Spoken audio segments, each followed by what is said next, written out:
성경에서 하나님께서 어떤 말씀을 하셨는지 이것을 압축한 게 교리라고 했습니다. 그래서 이 교리는 필요합니다. 그런데 이것이 인간의 생각이 들어가는 것이 아니라 반드시 성경에서 무슨 말씀을 하고 있는지 아주 쉽게 말하면 자기 중심으로 살지 마라. 나 중심의 이 세계관은 완전히 허물어뜨려야 된다. 그리고 하나님 중심의 삶을 살아야 된다. 근데 이것은 니네가 못한다. 석가모니 못한다. 공자문자 못한다. 독 닦는다고 못한다. 구제 많이 한다고 못한다. 인간의 힘을 할 수가 없다.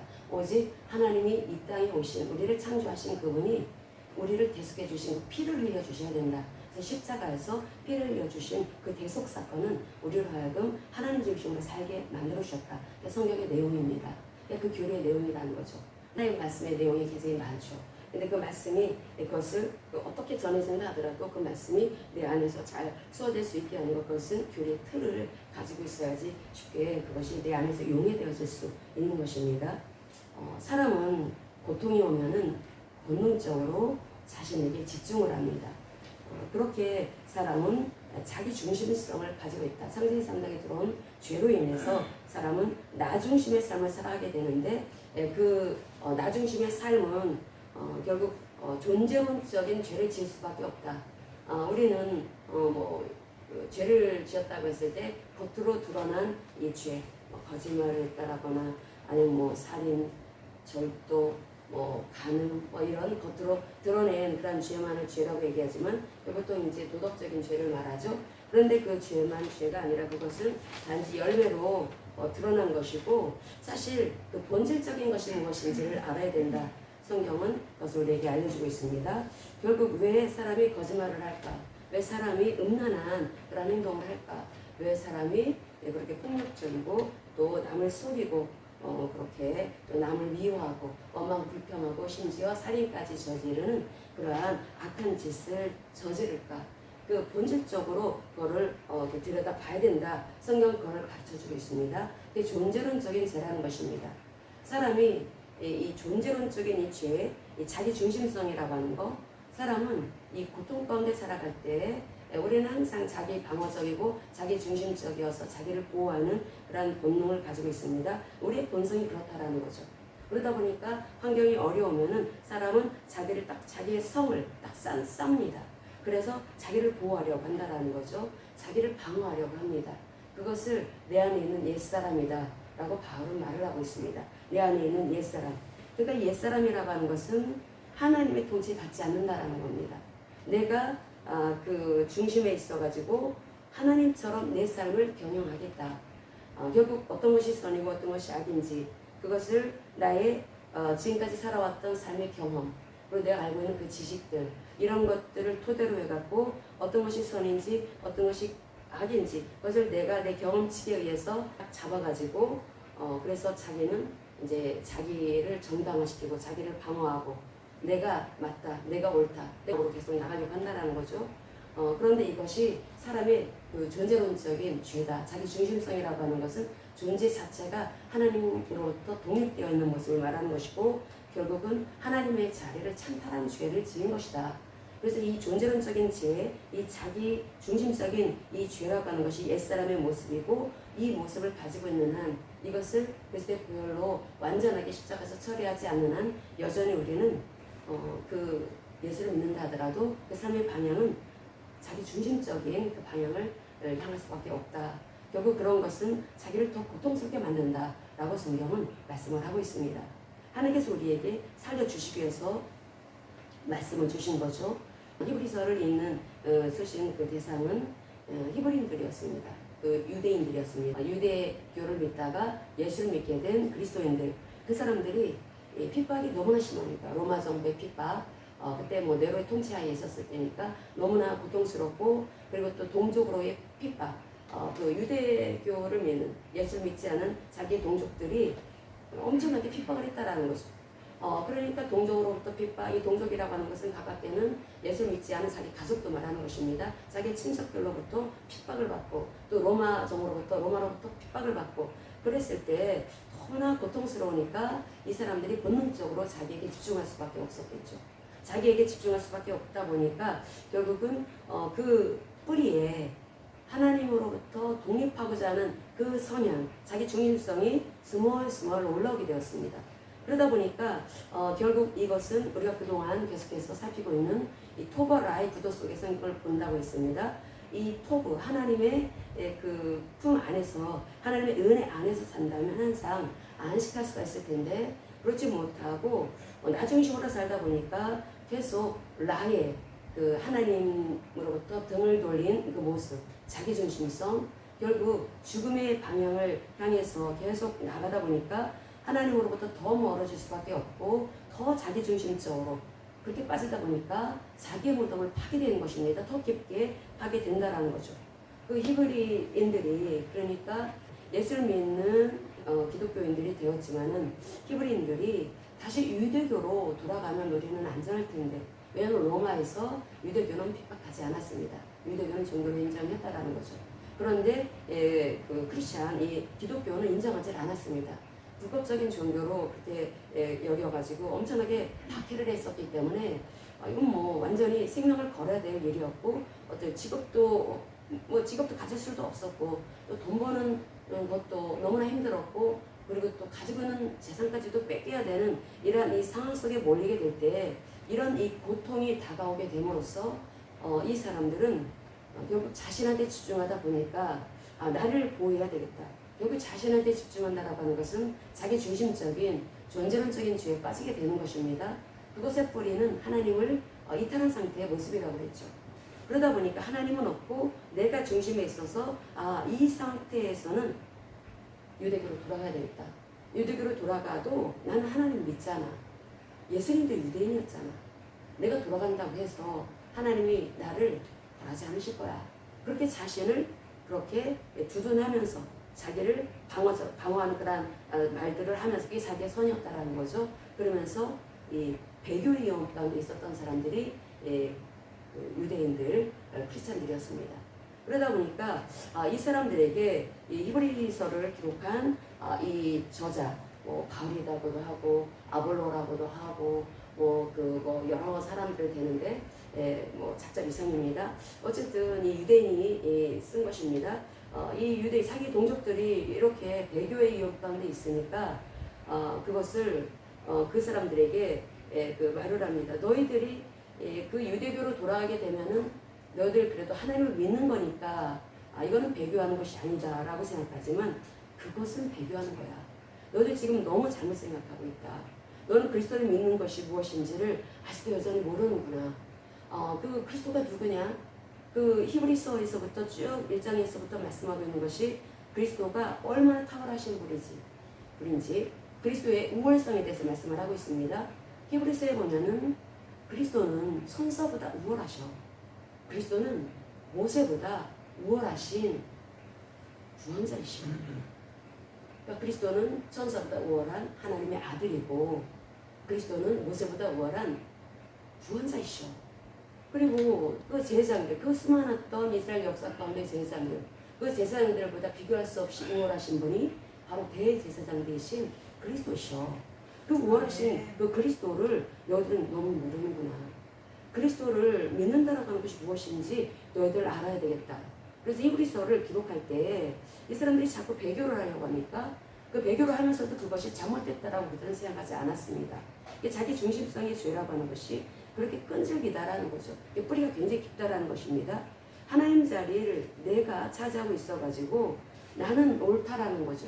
내가 지금 이렇게 로마의 핍박, 또 동족으로부터의 핍박으로 인해서 도저히 신앙을 유지할 수가 없는 이 상태에 있을 때 다시 또 회개하려고 하는 그 마음 가운데 하나가 또 뭐가 있었냐면은 그리스도인이 되다 보니까 제사 제도가 철폐가 되었죠. 예수님이 제물이 되어주시고 대제사장이 되어주셔가지고 그 의식법을 다 예수님이 십자가 부활의 복음을 통해서 다 완전히 해결해 주신 분이시기 때문에 그 동물의 희생 제사를 드릴 필요가 없게 되었다라는 거죠. 그런데 유대인들은 어떤 사람들입니까? 거의 절기 때마다는 꼭 성전을 찾아야 했고 또 자기가 죄를 지은 것이 이제 알게 되었을 때 제사장을 찾아서 성전을 찾아서 자기의 죄를 고백하고 그래서 동물 희생 제사를 드려야 했던 그런 삶이 항상 일상에서의 습관적으로 반복되었던 그런 사람들이 유대인들이었습니다. 그랬던 사람이 예수를 믿고 나서 그 일을 하지 않게 된 거예요. 그 동물 희생 제사, 그 제사를 성전에 가서 제사를 드리는 것이 철폐되어졌는데 그로 인해서 어떤 마음의 평안함과 어떤 안식, 그 안심, 어떤 샬롬의 삶이 그 마음 속에서 피어올라야 되는데 사람의 자기 중심성이라고 하는 것이 어떤 것인지 이게 습관적으로 간습적으로 행했던 그 제사 제도에 참여했던 사람이 하지 않게 되면 그로 인해서 하나님께서 예수 그리스도를 통해서 주신 너무나 놀라운 그 사랑, 그 결국 그 레위기서에서 기록되어져 있는 그 제사법도 예수 그리스도, 그 그리스도를 예표하는 것이고 이 메시아를 예표하는 것인데 그래서 그로 인해서 감사한 마음을 가져야 되는데 제사를 드리지 않게 되니까 어떤 형식적인 그 신앙의 행동을 하지 않게 된 것입니다. 그러니까 사람 마음속에 상실감이 올랐다는 것, 상실감. 내가 이래도 될까? 내가 그동안에 성전을 찾아서 제사를 드렸는데 그거는 뭐 리얼한 실제죠. 눈으로 보여지는 것이기 때문에 눈으로 보여지는 그러한 제사를 드렸던 사람이 제사를 드리지 않게 되니까 그로 인해서 마음이 헛헛하고 뭔가 하나님 앞에 좀 이렇게 뭐 부족한 그런 그 모습을 가진 것 같기도 하고 순전히 자기 생각인데 그런 생각을 가진 사람들이 있었다라는 것입니다. 그러니까 그 핍박도 핍박이었지만은 그런 것도 있었기 때문에 유대교로 돌아가려고 했었다라는 거죠. 그래서 그 히브리서를 기록한 그 저자가 너희들이 유대교로 돌아가려고 하는 것은 이건 엄청난 배교다. 배교고 그리고 너희들이 그렇게 존경하고 있는 모세도 이스라엘 백성들을 출애굽시켜준 뭐 참으로 위대한 우리의 선조이지만 그러나 그 모세도 구원하는 데 있어서 예수 그리스도하고 비교할 수 없는 예수 그리스도는 아주 우리를 구원하시는 데 있어서 아주 탁월하시고 우월하신 분이다. 모세는 그렇게 못했다. 우리를 출애굽시켜주기만 했지 가나안 땅으로 인도해드리지는 못했다. 모세의 역할은 우리를 광야에서 우리에게 말씀을 전달하는 것, 토라의 말씀, 우리를 살릴 생명의 말씀을 전달하는 거기까지였다. 그런데 그 여호수아를 봐라. 모세의 뒤를 이어서 여호수아가 이스라엘 백성들 출애굽의 2세대들을 끌고 가나안 땅에 들어갔을 때 그 여호수아가 가나안 땅을 취하는 데 있어서 굉장히 혁혁한 공헌을 했는데 그런데 여호수아가 안식을 주더냐? 그렇지 않았다. 여호수아가 만약에 그 안식을 그 이스라엘 백성들한테 완전히 주었다면은 안식을 또 다른 안식이 필요 없을 것이다. 그런데 안식을 주지 못했다. 여호수아가 주는 그 안식은 단지 이 가나안 땅, 가나안 땅이라고 하는 것, 하나님께서 아브라함, 이삭, 야곱 그 선조들에게 약속하신 그 말씀을 성취하는 데 있어서 여호수아가 그 역할은 했지만 그러나 그 땅을 주는 데까지만 그 역할을 한 거지 그 이스라엘 백성들의 그 마음에 안식을 주지는 못했다.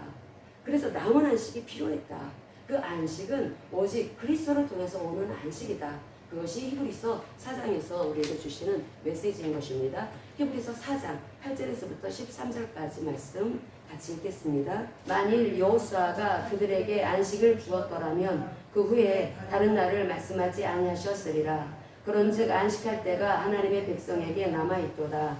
이미 그의 안식에 들어간 자는 하나님이 자기의 일을 쉬심과 같이 그도 자기의 일을 쉬느니라. 그러므로 우리가 저 안식에 들어가기를 힘쓸지니 이는 누구든지 저 순종하지 아니하는 본에 빠지지 않게 하려 함이라. 하나님의 말씀은 살아있고 활력이 있어 좌우에 날선 어떤 검보다도 예리하여 혼과 영과 및 관절과 골수를 찔러 쪼개기까지 하며 또 마음의 생각과 뜻을 판단하나니 지으신 것이 하나도 그 앞에 나타나지 않음이 없고 우리의 결산을 받으시리에 눈앞에 만물이 벌거벗은 것 같이 드러나느니라. 아멘. 이스라엘 백성들이 그 모세와 함께 광야에 있을 때에도 굉장히 그 마음이 그 사람들은 심란했습니다. 라의 상태에 있었습니다. 무질서 상태에 있었죠. 그 환경, 상황, 광야가 보이고 모래바람이 부는 그 광야가 보이고 자기네가 원하는 풍요로운 그 적합거리는 가나안 땅이 눈앞에 보이질 않으니까 마음은 굉장히 심란했다라는 것입니다. 자기 중심성, 그게 아주 지독하다라는 거죠. 그래서 그 모세의 인도 가운데 있다 하더라도 그 마음은 너무나 그 자기 중심성에 이렇게 묶여 있다 보니까 그들의 입에서 나오는 말은 원망과 불평이었고 항상 애고로 돌아가자, 그게 아주 입에 붙어 있었습니다. 그래서 그 사람들이 그 이집트에서 빠져나온 참으로 놀라운 구원의 은혜를 입었다 하더라도 또 출애굽 1세대들은 광야가 무덤이 되고 말았다라는 거죠. 하나님이 선물로 주신 그 가나안 땅에 들어가지 못했던 이유는 그 심령이 하나님의 그 말씀으로 정렬되어지지 못했기 때문이다라고 말을 할 수가 있습니다. 그러면 이스라엘 백성들이 가나안 땅에 들어갔으면 그들은 그 출애굽 1세대들을 비롯해서 그들의 그 후손들은 과연 그 심령이, 그 내면이 그 하나님의 토부의 질서로 정렬되어졌었느냐? 그렇지 않았다라는 것입니다. 그 내면은 여전히 자기 중심적인 그런 라의 무덤을 파내리고 있었다라는 거죠. 그러니까 안식이 없었다라는 것입니다. 그 안식이 없었던 그 이스라엘 백성들에게 하나님께서 예수 그리스도를 통해서 그 안식을 주신 것입니다. 그 그리스도의 율법, 그리스도의 토라, 그 토라를 통해서 하나님께서 예수 그리스도가 이루신 그 승리, 그 승리가 예수 그리스도께서 십자가와 부활의 복음을 통해서 영적인 세계, 이 악한 마귀가 다스리는 이 세상, 이 세상의 이 라의 질서에 그대로 굴복할 수밖에 없는 이 불쌍한 이 인생들이 살아가는 이 세상의 그 모든 영적 질서를 완전히 바꿔놓으시고 승리하신 그 주인공이 예수 그리스도시다. 그래서 예수 그리스도, 그 그리스도가 이루신 그 승리를 통해서 하나님께서 인간에게 주신 그 토부가 오게 되었다. 토부, 하나님이 보시기에 좋으신 상태, 하나님이 다스리시는 생명의 상태, 하나님 우리에게 생명을 주시기를 원하십니다. 그 생명이 예수 그리스도의 십자가 부활의 복음을 통해서 우리에게 올 수 있었다라는 것입니다. 오게 되었는데, 그래서 그것이 내 것이 되도록 하기 위해서 우리에게 필요한 것은 믿음이라고 했습니다. 믿음.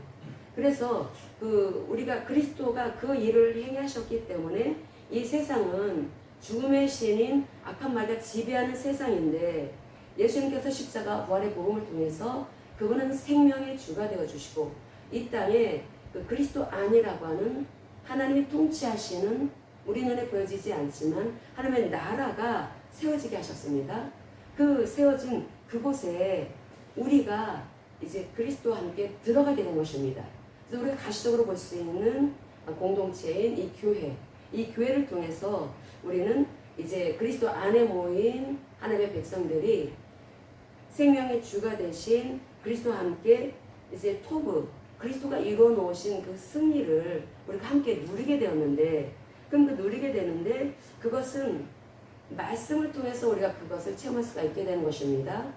그래서 이 안식이라고 하는 것이 뭐 가나안 땅이 주어졌다고 해서 안식을 얻게 되는 것이 아니라 그것은 외형적인 그러한 이 땅, 하나님께서 이스라엘 백성들에게 주신 그 땅은 그저 외형적인 것에 지나지 않은 것이고, 하나님께서 우리에게 주시고자 하시는 것은 내면의 안식이라는 것입니다. 내면의 안식이어가지고, 그래서 신학의 이 관점에서 이 가나안을 말할 때 그것은 어떤 땅을 말하는 것이 아니라 그 왜곡된 나중심의 삶은 하나님을 계속 이탈한다고 했습니다. 하나님 말씀보다는 내 머리가 막 돌아가죠. 내 계산을 따르고 또 하나님의 뜻보다는 내 욕망을 따릅니다. 내 욕망을 따르고, 그리고 하나님을 신뢰하기보다는 내가 생각할 때 히브리 사람들이 그 유대교를 회개하려고 했던 것처럼 내가 유대교를 회개하면 내가 안전할 수 있을 거야. 그렇게 하나님을 신뢰하기보다는 내가 안전하다고 생각하는 유대교를 회개하려고 하는 그런 모습을 이게 보이는 것처럼 이런 것들이 결국은 왜곡된 자기 중심성이다.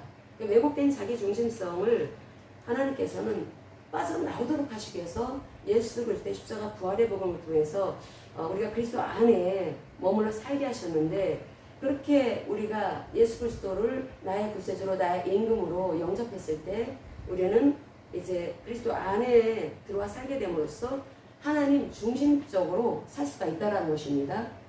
하나님 중심적으로 사는 것은 너무나 중요합니다. 그런데 하나님의 그 말씀을 어떤 추상적인 말씀으로 들려지게 되면은 이해가 되어졌다 하더라도 이 말씀이 그냥 머릿속 지식에 지나지 않는 그런 상태가 될 수가 있습니다. 히브리서의 그 주 대상자인 히브리서를 기록할 수밖에 없었던 그 유대인 크리스찬들이 그 유대교를 회개하려고 했을 때, 돌아가려고 했을 때 그 사람들의 상태는 하나님의 말씀을 들었다 하더라도 머릿속 지식이 지나지 않았기 때문에 그들은 생각하기를 유대교로 돌아가면 안 살 수가 있지, 유대교로 돌아가도 나 잘 믿을 수가 있어 라고 생각했다라고 하는 거. 이것은 하나님의 말씀, 예수가 어떤 분인지에 대해서 말씀을 들었다 하더라도 여전히 그리스의 지식, 그냥 지식만, 머릿속 지식으로만 담겨져 있을 뿐이었다라는 것입니다. 그러니까 하나님의 통치를 받지 못하는 상태에 있었다. 여전히 자기 중심적인 그 존재론적인 이 죄에서 빠져나오지를 못하고 있었다. 결국 이것이 바울이 그렇게 바울 서신에서 말하고 있는 이게 사르스 상태다. 자기의 그 오감을 따르는 삶이다. 방향성이라는 것입니다. 그래서 육신을 따르는 자는 결국은 죽을 수밖에 없다. 우리가 로마서 살펴보겠습니다. 로마서 8장 5절에서 6절 같이 읽겠습니다. 육신을 따르는 자는 육신의 일을, 영을 따르는 자는 영의 일을 생각하나니 육신의 생각은 사망이요 영의 생각은 생명과 평안이니라. 아멘. 이 말씀을 토부와 라의 구도 속에서 한번 살펴보시기 바랍니다. 우리가 죄를 지은 아담과 하와의 후손으로 그렇게 살아올 때, 그때 아담의 DNA, 첫사람 아담의 DNA를 가지고 있던 우리는 자기 중심으로 살아갈 수밖에 없었고, 결국 그것은 죽음을 따르는 그런 방향성을 가지고 있다고 했습니다. 그런데 그런 그 육신의 생각은 결국 우리가 나 중심, 자기 중심성의 그 생각을 하는 그 방향이라는 거죠. 방향이 내가 나 중심으로 살아가는 그 생각이 한두 가지의 생각이 아니라 그 사람의 생각이, 그 생각 자체가 항상 그 방향이 죽음을 향하고 있다라는 거죠. 자기중심적인 그런 생각을 하는 것은 결국은 죽음을 향하는 것이다. 마귀한테 자기의 그 인생의 문을 활짝 열어놓는 것이다. 그런데 그 영의 생각이라고 하는 것은 하나님의 말씀을 말하는 것입니다. 하나님의 말씀을 따르게 될 때 결국은 이 토부 하나님께서 우리를 품어주시는 그 상태로 우리에게 이제 그 심령에 체험할 수 있는 것은 안식하는 상태, 하나님으로 인해서 샬롬을 체험하는 그런 상태가 된다라는 거죠. 그런데 우리가 그노시스의 지식으로만 가지고 있어서는 그렇게 되지를 못합니다. 그런데 우리는 그동안에 우리가 신앙생활을 하면서 우리가 얼마나 많이 하나님의 그 말씀 안에서 잘 이렇게 살아보기 위해서 애썼지만은 누리지 못하는 경우가 얼마나 많이 있었습니까? 우리가 뭐 히브리인들 같이 그렇게 종교적인 핍박을 받는 것은 아니지만 우리가 삶 속에서 우리 그 상황과 환경 가운데 여러 가지 그 힘든 그런 일들을 만났을 때 그 고통스러운 환경은 나로 하여금 하나님을 믿고 있지만 예수 그리스도로 인해서 내가 가진 이 생명이 어마어마하다라고 하는 것을 내가 머릿속 지식으로는 알고 있지만 내가 원하는 대로 풀려지지 않은 것으로 인해서 내가 계속 신령의 그 힘든 어려운 그런 상황을 맞이하게 된다면 그때 나는 과연 어떤 태도를 보이고 있었나, 자기 중심적으로 혹시 나는 그렇게 몰리고 있지는 않았었나, 그거 우리가 살펴봐야 합니다. 우리가 그렇게 어려운 상황 속에 우리가 그 몰리게 됐을 때 보통 우리는 그렇게 자기 중심적인 그 방향을 틀을 수가 있다라는 거죠. 우리 이게 본성이었기 때문에 우리가 그러다 보면은 내 방법을 다시 또 취하려고 합니다. 이게 자기 중심적이라고 하는 것이 얼마나 뿌리가 깊이 내려져 있는지, 이것이 계속 이 자기 중심적이라는 것을 이것을 치우지 않게 되면은 우리는 여전히 나는 잘 믿는 것 같은데 여전히 하나님께서 그렇게 우리를 살리시기 위해서 내 이 보좌에 우리 주님이 들어와 사시고 그래서 내 영에 주님이 합일되어졌다라고 말씀을 하시기까지 주합하는 자는 한 영이다 라고 말씀하시면서 내가 어떤 존재인지 정체성을 분명히 하라고 말씀을 주심에도 불구하고 이 고통스러운 환경을 만났을 때, 이 환난과 어떤 그 고난을 만났을 때 나라고 하는 존재는 이 환경을 향할 가능성이 크다라는 것입니다. 내가 어떻게 하면 이 문제를 풀 수가 있을까? 내가 이 돈 문제 어떻게 하면 해결할 수가 있을까? 이게 자기 중심성이라는 거죠. 그런데 이것이 자동 시스템화 되어 있다.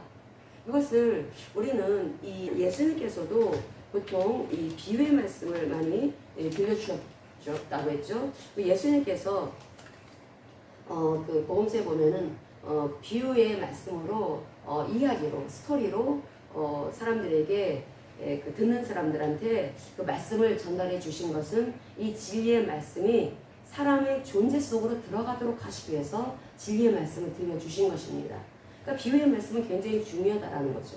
그러니까 듣는 사람이 이 어떤 뭐 이른 양의 비유라든지 포도나무와 가지의 비유라든지 이런 말씀을 들으면서 듣는 사람이 스스로를 생각하면서 내가 지금 어떤 상태인지, 그래서 내가 자기중심성에 빠져 있는지 아니면 하나님 중심적인 방향을 향하고 나아가고 있는지 그것을 분별하면서 결단하도록 인도하시는 그 주님의 교육 방식이 그 비유하는 스토리, 그 이야기로 주님이 그 말씀을 전하는 방식이었다라는 것입니다. 그러면 우리가 오늘날의 그 비유의 방식으로 요즘에 제가 자주 사용하는 내과학적인 그런 비유가 있습니다.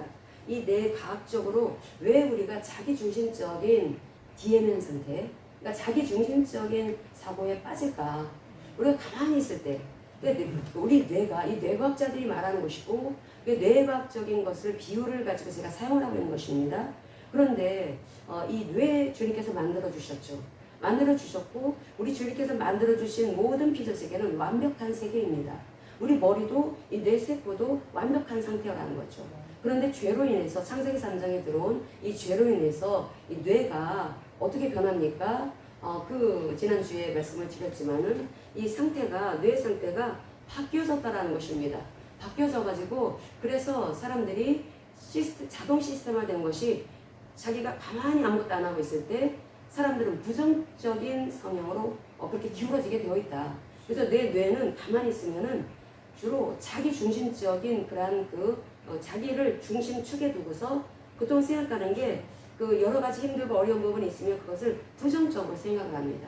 그런데 뇌 과학자들이 말하기를 그렇게 되어 있다. 뇌가 그렇게 체계화되어 있다. 그래서 이 뇌가 그렇게 자동 시스템화되어 있는 자기 어떤 부정적인 아주 잘못된 생각들, 우울한 생각들, 아주 막 안되라 이런 것으로 막 생각을 합니다. 그렇게 되어 있다라는 것입니다. 뇌 세포가.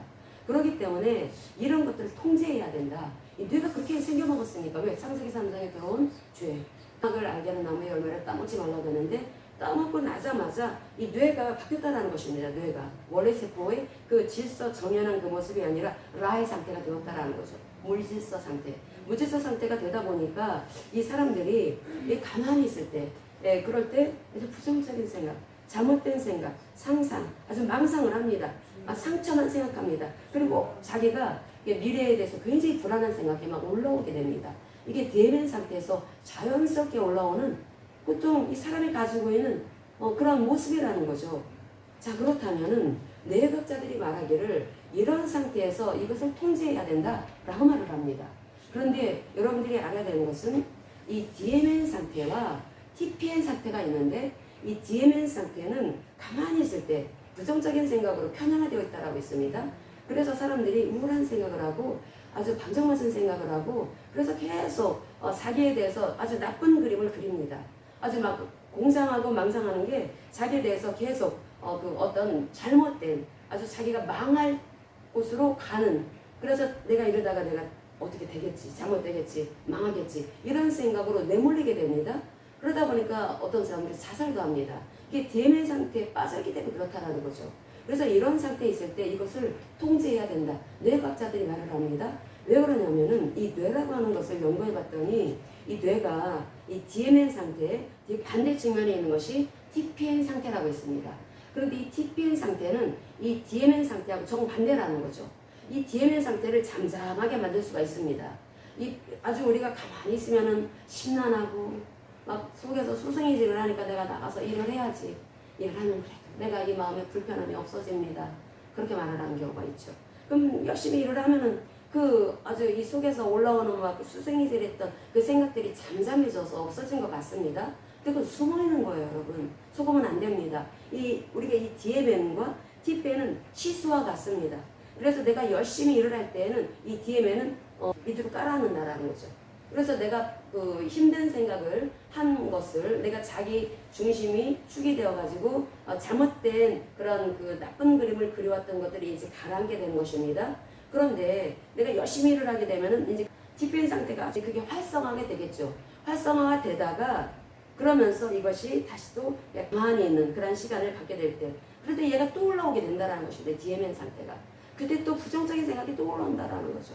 그래서 이 TPN 상태가 그 DMN 이 상태를 통제할 수가 있는 것인데, 세상에서 예수님을 믿지 않는 사람들은 방법이 없습니다.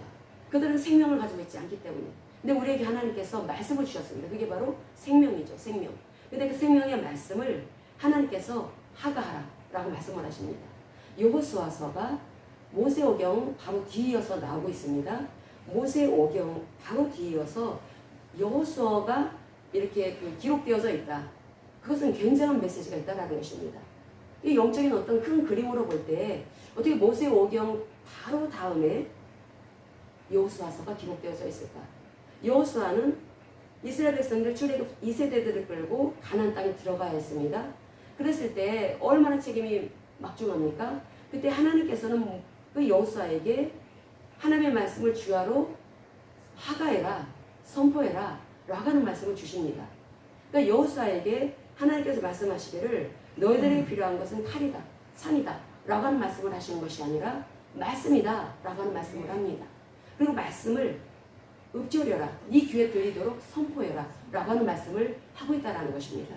이게 바로 하가라고 하는 단어가 선포하다, 읊조리다 라는 그 의미라는 거죠. 그러면 이 하가를 해야 되는 이유, 가나안 땅은 7 족속이 살고 있습니다. 그 7 족속은 그 어떤 사람들이었냐면은, 그래서 영적으로 볼 때 우리의 그 내면이 라의 무질서 상태 속에 있을 때 얼마나 우리 내면은 그 하나님의 그 질서를 떠난 그러한 아주 시끄러운 모습인지, 거기에는 욕망이 일렁이고 있고, 그리고 그 안에는 어떤 그 의심, 불안, 두려움, 거기에 원망과 불평, 그리고 또 그 안에 어떤 막 사람들보다 더 높이 올라가고자 하는 왕좌의 자리, 꼭지점에 올라가고자 하는 성공의 욕망, 그리고 또 거기에 그러다 보니까 어떤 교만한 마음, 이런 것들이 그 속에 얼마나 일렁이는지, 그리고 그 안에 서로 시기 질투, 그것이 그 가나안 7 족속의 그 이름들을 하나하나 원어적으로 살폈을 때 그 내용, 그 원어의 그 의미가 우리 내면의 라질서 속에, 무질서 속에 있는 내면 상태하고 똑같다라는 것입니다. 그러면 가나안의 7 족속을 전부 진멸하라 라고 하는 말씀을 하나님께서 여호수아에게 명을 내리시는데, 그럼 우리 내면 안에 우리가 그동안에 우리 하나님의 말씀을 제대로 알지 못했을 때, 그때 우리 하나님의 말씀이 여전히 우리 안에서 얼마나 그 머릿속 지식으로만 지나지 않은 것이었고 내 내면 안은 여전히 시끄러웠다는 거죠. 그럼 이것을 통제를 해줘야 되는데, 통제를 해야 되는 데 있어서 필요한 것은 생명의 말씀이다. 그래서 이 생명의 말씀이 너무나 중요한 것이고, 이것을 우리가 얼마나 많이 하나님의 말씀, 저는 하나님의 말씀을 참 많이 읽었습니다. 소리를 내어서 읽지 않고 그냥 눈으로만 읽었습니다. 또 우리 연희자매 같은 경우는 성경 필사를 몇 번 했다고 했죠? 3번? 성경 필사를 얼마나 많이 하는지 모릅니다. 그런데 우리 연희자매도 그렇지만은 뭐 우리 그 성경을 필사했다 하더라도, 성경을 눈으로 읽었다 하더라도 우리가 여기가 과연 통제가 됐느냐? 그렇지 않습니다. 여러 가지 어려움을 만나면은 이 마음이 다시 시끄러워진다라는 거죠. 통제가 되어져야 되는데 그러지 못하더라는 것입니다. 하나님 분명히 말씀을 하셨는데 그 말씀은 우리에게 어려운 말씀을 하신 것이 아닙니다. 하나님은 너무나 좋으신 하나님이신데, 하나님께서 우리를 살리시기 위해서 하나님의 생명, 아니 독생자 예수 그리스도를 이 땅에 보내주신 하나님이 우리에게 살으라고 주신 말씀을 어려운 말씀으로 주셨겠습니까? 그 말씀을 우리가 사용하기 쉽게 하나님께서 우리에게 주셨다는 것입니다. 그 말씀은 마음만 있으면 할 수가 있습니다. 그 말씀은 네 입에 있다라고 말씀을 하고 있습니다. 우리가 로마서 10장을 보겠습니다. 로마서 10장 8절에서부터 10절까지. 그러면 무엇을 말하느냐? 말씀이 네게 가까워 네 입에 있으며 네 마음에 있다 하였으니 곧 우리가 전파하는 믿음의 말씀이라. 네가 만일 네 입으로 예수를 주로 시인하며 또 하나님께서 그를 죽은 자 가운데에서 살리신 것을 네 마음에 믿으면 구원을 받으리라. 사람이 마음으로 믿어 의에 이르고 입으로 시인하여 구원에 이르느니라. 아멘. 그래서 구원이라고 하는 것은 우리의 그 심령이 얼마나 무질서 상태 속에 있었고, 우리가 여러 가지 어려운 일을 만났을 때 우리 마음은 주체할 수 없이 흔들립니다. 흔들게 되면서 그 마음 안에 사라지는 줄 알았던 그러한 많은 그 몹쓸 생각들이 올라오죠. 원망, 불평, 또는 시기, 질투, 사람들과 비교, 계속해서 그 마음속에 하나님을 또 이 말씀을 의심하거나 주님의 그 능력을 의심하거나 그리고 또 때로는 교만한 마음 이러한 것들이 주체할 수 없이 올라옵니다. 올라올 때 그리고 이런 것들을 어떻게 해야지 제압할 수가 있을까? 이게 DM한 상태에서 벌어지는 일들인데 우리가 겉으로는 얼마든지 예수 잘 믿는 척 할 수가 있습니다. 우리가 바리새인들처럼 바리새인들을 욕할 필요가 없습니다. 우리도 자기 중심적인 이 축을 없애는 방법을 우리가 알지 못하면 우리 또한 바리새인처럼 그런 모습을 보일 수가 있다는 거죠. 그래서 우리는 이 DM의 이 상태를 통제하는 방법을 우리는 하나님의 말씀을 통해서 우리가 배웠고 그래서 우리가 합니다. 말씀을 선포합니다. 말씀을 언어화시켜서 선포했을 때 그 입에서 일단 내 귀가 듣습니다. 히브리어는 그림 언어이기 때문에 이 귀라고 하는 이 듣다라고 하는 이 청각자극을 하는 이 단어가 하나님과의 바른 관계 속에 들어간다라고 하는 뜻도 담고 있다라는 거죠. 그럼 우리가 하나님의 말씀을 합니다. 선포합니다. 내 귀에 들리도록 했을 때 그때 내 마음은 내가 하나님과 바른 관계에 들어가기 위해서 이 말씀을 선포하지 라고 하는 마음을 먹고 선포를 합니다. 선포를 할 때 뇌에서 어떤 일이 벌어지느냐.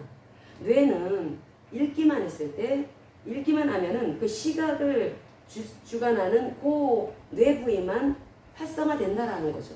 그게 바로 후두엽이라고 얘기를 합니다. 뇌 과학자들이. 그런데 우리가 눈으로 성경을 보면서 입으로 소리를 내어서 읽을 때 그 읽는 그 소리는 내 귀에 들어옵니다. 그러면 이 뇌가 일단은 눈으로 보니까 후두엽이 활발하게 움직이겠죠. 그리고 내가 소리를 내니까 이 입도 운동을 하는 것입니다. 혀를 움직여서 운동을 하는 거죠. 운동신경을 관장하고 있는 뇌가 활발하게 움직인다는 것입니다. 그리고 내가 소리를 들으니까 이 청각을 작용하고 있는, 청각을 주관하고 있는 이 뇌가, 측두엽이 열심히 활발하게 기능을 하기 때문에 내가 하나님의 말씀, 생명의 말씀을 내가 선포할 때, 그 말씀을 선포할 때 내 뇌에서는 굉장히 엄청난 일이 일어나게 되는데, 근데 그 일이 일어날 때 이것은 TPN 상태가 되는 거라고 했습니다. 이게 DMN. 그러니까 내가 가만히 있으면 여러 가지 어려운 일을 만났을 때 계속해서 수생해질했던 부정적인 편향화됐던 그 생각들이 내가 하나님의 말씀을 계속해서 선포할 때 내 뇌는 TPN 상태가 되면서 이 TPN 상태는 뭔가 똘똘하게 집중하는 상태를 말하는 것입니다. 그렇게 TPN이 집중하는 그런 상태로 빠지게 되면은 DMN은 시소처럼 반비례 관계가 돼가지고 밑으로 딱 가라앉습니다. 가라앉게 되면서 이 TPN 상태에서 어떤 상태? 메타인지 상태가 된다라는 거죠.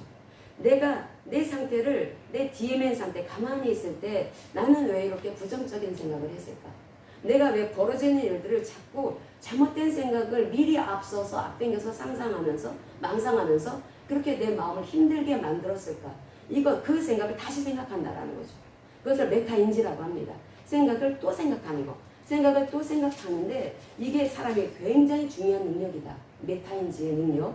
이 능력이 이 TPN 상태가 됐을 때 하나님의 말씀을 선포했을 때 내 뇌에서는 그런 작용을 한다는 것입니다. 그런 작용을 하는데 우리가 기가 막힌 것을 우리 하나님의 말씀하고 서로 매치시킬 수가 있습니다. 우리는 하나님이 우리 뇌를 만들어 주셨죠.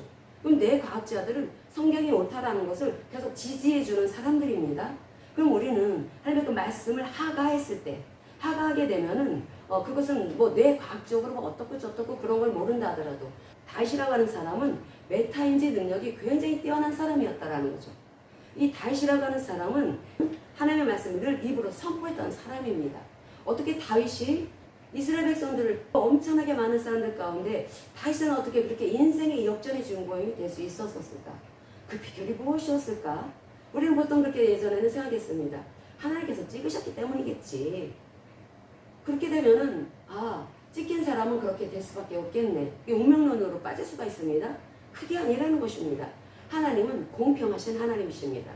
다윗이 그렇게 한 나라의 왕이 될 수 있었던 비결을 우리가 라와 토브의 구도 속에서 살펴보겠다는 것입니다. 우리 다윗은 하나님의 말씀을 이 목동으로 양을 칠 때부터 늘 입에서 가까이 했던 사람이었고 하가했다라는 거죠. 말씀을 계속 선포하다 보면은 그 메타인지 상태가 상당히 뛰어납니다. 그러니까 이 다윗은 마음이 계속해서 힘들고 어렵고 그러다 보면은 환경과 상황이 자기가 죽을 수밖에 없는 위기 가운데 있다라고 생각하게 되면은 자기 보호 본능이 발동을 해가지고 자기 중심으로 그렇게 그 결론을 내리면서 그 방법을 취할 수밖에 없습니다. 사울이 그렇게 죽이려고 할 때 다윗은 그 자기 중심적인 방법을 택하지 않고 하나님 중심적인 그 방법을 택할 수 있었던 그 비결이 무엇이었을까? 하나님의 말씀을 계속 선포하다 보니까 선포하는 과정 속에서 믿음이 생깁니다. 믿음이 생기다 보니까 이 메타인지로 자기의 생각 다시 생각한다라는 거죠. 내가 왜 그 어려운 환경 속에 내가 죽을 위기 속에 있을 때 내가 하나님을 의지하지 않고 하나님을 신뢰하지 않고 왜 내가 내 방법으로 내가 죽음의 위기에서 피할 그런 생각만 했을까? 그러면서 다윗이 내 영혼아 내 속에서 너는 왜 낙심하고 낭망하느냐? 여호와를 송축하라. 그렇게 했던 사람이 다윗이었습니다. 다윗이 메타인지 능력이 상당히 뛰어났던 사람이었다라는 거죠. 그 비결이 하나님의 말씀을 하가 있었기 때문에 항상 하나님의 말씀을 선포하면서 이 라에 자기 중심성으로 묶일 수 있는 그 상태가 통제가 되면서 말씀을 선포하니까 거기에 몰입하다 보니까 그 말씀에 집중하다 보니까 통제가 되는 것입니다. 방정맞은 생각이 통제가 된다라는 거죠. 그러다 보니까 이 다윗의 이 마음속에 믿음이 올라오더라는 것입니다. 믿음이 올라오면서 자기의 영혼한테 딱 위에서 딱 내려다보면서 자기 다른 사람한테 말하다 그렇게 말을 합니다. 내 영혼아 네가 왜 낙심하느냐? 네가 왜 낭망하느냐? 그렇게 마치 다른 사람한테 말을 하듯 그렇게 그 말을 하면서 명령을 내렸다라는 거죠. 너는 하나님을 송축하라. 그렇게 자신을 객관적으로 바라볼 수 있는 그 메타인지 능력이 다윗은 굉장히 뛰어났는데 그게 어떻게 해서 그게 온 것일까? 하나님의 말씀을 하가이기 때문이다. 그럼 하나님의 말씀을 하가했을 때 그러면 케네스에게 목사님은 어떻게 이것을 다뤘을까? 궁금하지 않습니까? 주님의 방문을 참 많이 받았던 사람이 케네스에게 목사님이었습니다. 그분 참 대단하신 위대한 하나님의 사람입니다. 근데 그분이 주님의 방문을 받았을 때 주님이 그런 말씀을 하셨다라는 거죠. 너는 왜 믿음만 강조하고 있지? 너는 왜 성도들에게 그 성도들의 입술을 관리하라고 하는 말은 왜 하지 않느냐? 그 입술로 하나님의 말씀을 선포하라고 하는 말씀을 왜 하지 않느냐?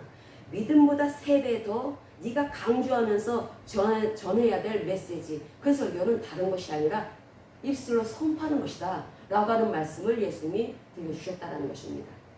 그런데 저도 이제 그런 내용의 말씀을 저는 케네스기 목사님 책을 거의 다 사서 봤으니까 그 말씀을 봐서 알고 있었는데 근데 그 말씀이 저는 세금 피조물의 기도 고백집을 선포하는 것으로 이해를 했습니다. 이해를 했는데 그런데 했는데도 불구하고 우리가 얼마나 많은 목회 임상이 있었습니까? 안 되더라는 거죠. 그 안 돼서 그러면은 어떻게 해야지 우리 주님께서 케네스기 목사님에게 들려주신 그 메시지처럼 그렇게 하나님의 그 말씀을 선포했을 때 믿음이 생성이 되어져서 안식할 수 있는 상태가 되어지는 것인지 히브리인 크리스찬들이 어떻게 해야지 하나님의 그 말씀으로 그들의 심령이 안식되어질 수 있는 것인지 그것은 다른 것이 아니라 하나님 말씀 자체 우리를 살으라고 주신 이 말씀을 통째로 모자라는 것입니다. 이 말씀을 보는데 우리는 이 말씀을 사용을 할 때 그 히브리서에서의 이 안식은 우리가 원하는 게 안식입니다. 이 안식은 그 하나님과 우리와 언약적 개념 속에서 우리가 이해를 해야 합니다. 하나님께서는 예수 그리스도를 통해서 우리가 피언약을 맺고 그래서 하나님의 그 울타리 안에 들어와 살도록 하셨죠. 그것을 우리는 그리스도 아니다. 바울이 자주 말했던 그리스도 아니다 라고 말을 할 수가 있고 그것을 하나님의 나라다 라고 말할 수가 있습니다. 그럼 하나님의 나라 안에 우리가 들어와서 살고 있는데 이것을 어떤 추상적인 말로 이해하면 안 됩니다. 이건 실제이기 때문에 이건 실제입니다. 그런데 이게 실제로 우리가 느껴지느냐는 것입니다. 하나님의 나라에 들어와서 살고 있고 난 그리스도 안에서 그 생명의 그 주님과 함께 포도나무와 가지의 비유에 사신 말씀처럼 나는 가지가 되어서 주님 포도나무 대신 주님과 연결되어져 있어서 생명의 그 흐름 가운데 있는데 그런데 그 생명은 토부의 질서 가운데 있는 것입니다. 쉽게 말해서 하나님의 통치 아래 있다라는 거죠. 하나님이 내 안에서 왕이 되어 주셔가지고 나를 통치하신다면 내가 그 어떤 상황 속에 있다 할지라도 나는 샬롬합니다. 어려워하지 않습니다. 그 어떤 상황 속에 있다 지금 막 파도가 치고 폭풍우가 몰려오는 것 같고 그런 상황 속에 있다 할지라도 나는 너무나 편안하다는 거죠. 그런데 만약에 그렇지 못하다. 그것은 이스라엘 백성들이 가나안 땅에 들어갔지만 그 가나안 땅은 하나님의 은혜로 여호수아가 그 대상이 되어서 그 땅을 취했지만은 여전히 그 마음속에 시끄러운 그 내면을 가지고 있었던 것처럼 라의 요소를 가지고 있었던 것처럼 그래서 이스라엘 백성들은 결국 하나님의 심판을 받을 수밖에 없었죠. 하나님이 주신 땅에서 살면서. 그러니까 이 가나안 땅을 주신다라고 하는 것이 가나안 정복의 핵심이 아니라는 것입니다. 하나님께서 그 땅을 주신다. 우리는 자꾸 육신적인 그런 마음이 있어가지고 하나님께서 예수를 믿으면 복을 주신대. 더 많이 벌게 해주시고 성공하게 해주시고 건강하게 오래 살게 해주시고 인간관계가 잘 풀어지게 해주시고 우리는 자꾸 눈으로 보여지는 우리적인 세계 속에서의 어떤 변화에 계속해서 기울어지는 경향이 있는데 하나님께서 주시고자 하시는 것은 다른 것이 아닙니다. 하나님 안에 거하면서 너는 그 안식을 취해야 한다. 그 안식, 그 영혼이 잘 되는 그 방향을 너는 항상 따라야 한다. 가장 먼저 우리에게 하나님께서 주시는 것은 이 가나안 정복의 핵심은 강하고 담대하라가 아니라 그 정복의 핵심은 그 승리의 비결이 하나님의 말씀 아래 있어야 되는 것처럼 하나님의 말씀을 주신다라는 거죠. 그 말씀 아래 있어야 된다라는 거죠. 그럼 우리가 신학적인 관점에서 이 가나안은 하나님의 통치 아래 있어야 된다라는 것입니다. 그럼 하나님의 통치 아래 있다라는 것을 우리가 시험을 본다면은 100점 맞을 수 있습니다. 당신은 하나님의 통치 아래 있습니까? Yes. 왜냐면 나 주일 성수하고 새벽 예배 다 나오고 그리고 또 헌금생활 잘하고 전도도 하고 어쨌든 나를 계속해서 바꾸기 위해서 애쓰고 있으니까. 그런데 이 하나님의 말씀 아래 거한다라고 하는 것은 안식하는 상태가 되어야 된다는 것입니다. 안식하는 상태. 그 상태는 네가 지금 어려운 상태에 있다 할지라도 고통스러운 환경 속에 있다 할지라도 너는 안식하는 상태가 되어 있다면 거기에 움직이지 않는다. 휘둘리지 않는다. 그냥 안식한다라는 것이 안식. 그게 하나님의 그 통치 아래 머무는 삶이라는 것입니다. 하나님께서 우리에게 그 은혜를 주셨습니다. 그러면은 그 케네스 해긴 목사님이 그 말씀을 선포하라고 그렇게 하셨을 때 그때 우리가 그것은 하나님의 말씀을 하가하는 것이고 그 말씀을 선포할 때 하나님의 말씀은 그 말씀을 선포하는 과정 속에서 우리의 믿음이 생성이 되는 것입니다. 이것은 예수를 믿지 않는 사람한테는 소용이 없습니다. 하나님의 그 말씀이 우리 안에서 실제로 나에게 안식에 이르는 그런 말씀이 되기 위해서는 반드시 피연합 관계 속에 들어와야 되고 피연합 관계 속에 있는 사람들은 그리스도 안에 있는 사람들이기 때문에 나는 어떤 사람들입니까? 주님의 신부들이라는 거죠. 합일되어졌기 때문에 주님을 믿어야 된다. 그리스도를 신뢰해야 되는 것입니다. 그러니까 안식하기 위해서는 먼저는 그리스도를 신뢰해야 된다. 예수 그리스도를 신뢰해야 된다. 이것은 문제 없는 것이 아니라는 거죠. 내가 지금 안식한다라고 하는 것이 문제가 없기 때문에 안식하는 게 아니라는 것입니다. 문제가 있어도 안식할 수 있다라는 것입니다. 하나님께서는 그걸 보신다라는 거죠. 내가 문제가 있다 할지라도 나는 안식할 수 있습니다. 왜냐하면 내 안에 오신 그리스도로 인해서. 그래서 안식을 믿음이라고 할 수가 있습니다. 안식은 믿음이다. 내가 하나님의 말씀을 하가했을 때 하가할 때 TPL 상태가 이렇게 올라간다고 했습니다. 그때 메타인지의 상태가 되어서 나를 돌아볼 수가 있게 되는 거죠. 내가 성찰할 수가 있게 되는 것입니다. 메타인지의 상태가 되어서 다윗이 고통 가운데 있을 때 자신을 객관적으로 봐서 그렇게 고통 속에 있던 다윗이 내 영혼아 네가 왜 낙심하느냐 했던 것처럼 내가 나를 그렇게 돌아볼 수 있게 된다는 것입니다. 그러면서 안식한다라는 거죠. 그게 바로 믿음이라는 것입니다. 근데 이 믿음이라고 하는 것이 로마서 10장 17절에 믿음은 들음에서 온다라고 말씀을 합니다. 우리 다시 한번 읽어보겠습니다. 로마서 10장 17절. 그러므로 믿음은 들음에서 나며 들음은 그리스도의 말씀으로 말미암았느니라. 아멘. 그리스도는 이 우주 만물을 창조하신 창조주 하나님이십니다. 예수 그리스도는 그분은 말씀이 이 땅에 육신이 되어 오신 성육하신 하나님이십니다. 그러면 그리스도의 말씀으로 말미암았다라고 했을 때 이 말씀은 들을 때 내가 하나님의 말씀을 입을 열어서 선포할 때 내 귀로 듣게 합니다. 그럴 때 내 귀가 듣습니다. 내 귀가 들을 때 그럴 때 믿음이 나온다라는 거죠. 믿음이. 내가 믿음이 생긴다라는 것입니다. 믿음이 들음에서 오고 그런데 그 믿음이 어떤 믿음이냐? 하나님과 같은 믿음이다 라고 말씀을 합니다. 하나님과 같은 믿음. 그러니까 하나님께서는 너무나 자유로우신 하나님이셔가지고 예수님과 피언약 관계 속에 있어가지고 하나님의 울타리 안에 있는 사람들을 살리기 위해서 하나님께서 말씀을 주셨는데 우리가 이 말씀을 몇 개 띄어서 읽는 것이 아니라 말씀을 처음부터 쫙 읽습니다. 읽을 때 읽는 과정 속에서 우리가 소리를 내어 읽을 때 내 귀가 듣고 그럴 때 나는 믿음이 생긴다라는 거. 하나님과 같은 믿음이 생기면서 하나님을 더 경외할 수밖에 없고 하나님 앞에 엎드릴 수밖에 없는 상태가 되는 것입니다. 그랬을 때 그 믿음이 이제 계속해서 선순환이 이루어지는 것입니다. 그래서 그 믿음이 이제 나를 이제 그 하가하면서 그래서 믿음이 더 세워지게 되었을 때 내 마음 안에 이제 더 이렇게 크게 안식할 수가 있는 상태. 그 어떤 환경 속에서도 흔들림이 없는 그런 상태가 된다라는 거죠. 날마다 읽어야 되는 것입니다. 날마다 성경 말씀을 읽어 나갈 때 그래서 우리의 이 삶의 관점은 자기 중심적인 것이 아니라 하나님 중심적으로 바뀐다라는 거죠. 하나님 중심적으로 바뀌고 내가 이 상황을 볼 때 나 중심으로 그 상황을 보고서 나 중심적으로 다시 또 회개하는 것이 아니라 하나님의 관점으로 보게 되면서 나를 객관적으로 살펴봅니다. 그래서 내가 만약에 힘든 그런 상황을 만났을 때 그걸 부정적으로 생각했다면 그것을 성찰을 하겠죠. 그게 메타인지 상태가 되겠죠. 그렇게 성찰하게 되면 당장에 어떻게 합니까? 회개를 하겠죠. 주님 잘못했습니다. 제가 잠깐 하나님의 말씀을 의지하지를 못했네요. 제가 환경 속에서 계속 불안함이 올라오는데 거기에 제가 속았습니다. 아카마귀한테 속았습니다. 그러면서 돌이켜 회개할 것입니다. 그렇게 하면서 그 과정 속에서 성령님께서 역사하신다는 것입니다.